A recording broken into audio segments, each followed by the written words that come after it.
To Kill a Mockingbird, a story of justice and innocence. In the quiet town of Macomb, Alabama, during the 1930s, young Scout Finch lives with her older brother, Jem, and their widowed father, Atticus, a respected lawyer. Their world is small but full of wonder. From lazy summer afternoons to the thrill of daring each other near the mysterious Radley house, childhood in Macomb feels simple, at least on the surface. Their neighborhood is haunted by tales of Boo Radley, a reclusive man who hasn't been seen in years. The children are fascinated by him, making up wild stories and leaving little gifts in the knothole of an old oak tree near his house. But while Scout and Jem's days are filled with innocent adventures, the town around them is about to reveal a much darker side of human nature. One day, Atticus is appointed to defend Tom Robinson, a black man falsely accused of assaulting a white woman, Mayella Ewell. In the racially charged atmosphere of the South, this case is already decided in the minds of most townspeople. But Atticus, a man of deep integrity, believes in justice. He teaches his children an important lesson. You never really understand a person until you consider things from his point of view. As the trial approaches, tension rises. Scout and Jem, once shielded from the harsh realities of their world, begin to experience the town's prejudice firsthand. Their father becomes the target of whispers and insults.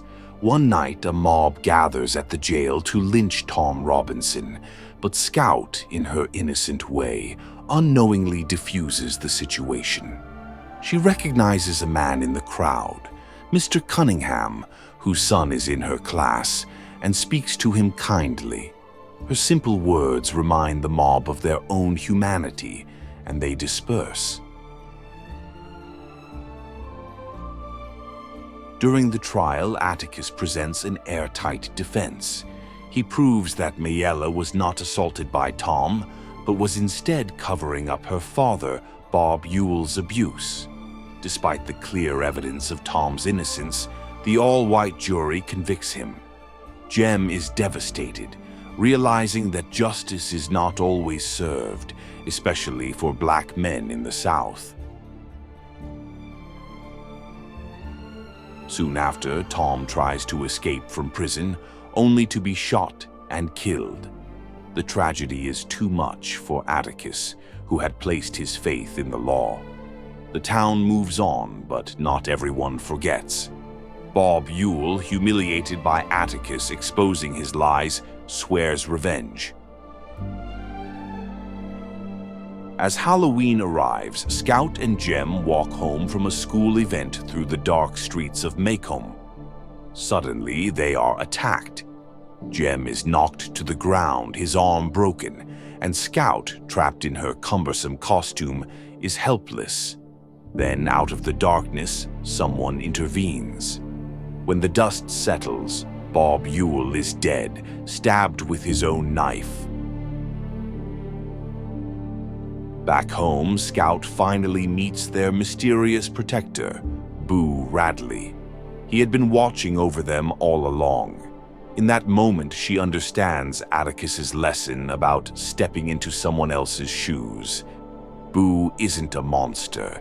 He's a kind, lonely man who saved their lives.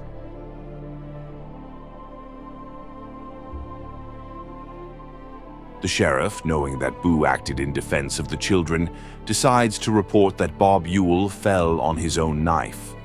As Scout walks Boo home, she sees the world from his perspective, from his front porch. To Kill a Mockingbird is more than a story about childhood. It's about morality, justice, and the quiet strength of those who stand against prejudice. Atticus Finch remains a symbol of integrity, while Scout's journey from innocence to understanding mirrors society's slow path toward empathy. In the end, the Mockingbird, symbolizing innocence, reminds us that some people, like Tom Robinson and Boo Radley, should never be harmed because they bring nothing but kindness into the world. And sometimes the bravest thing we can do is to see the world through someone else's eyes.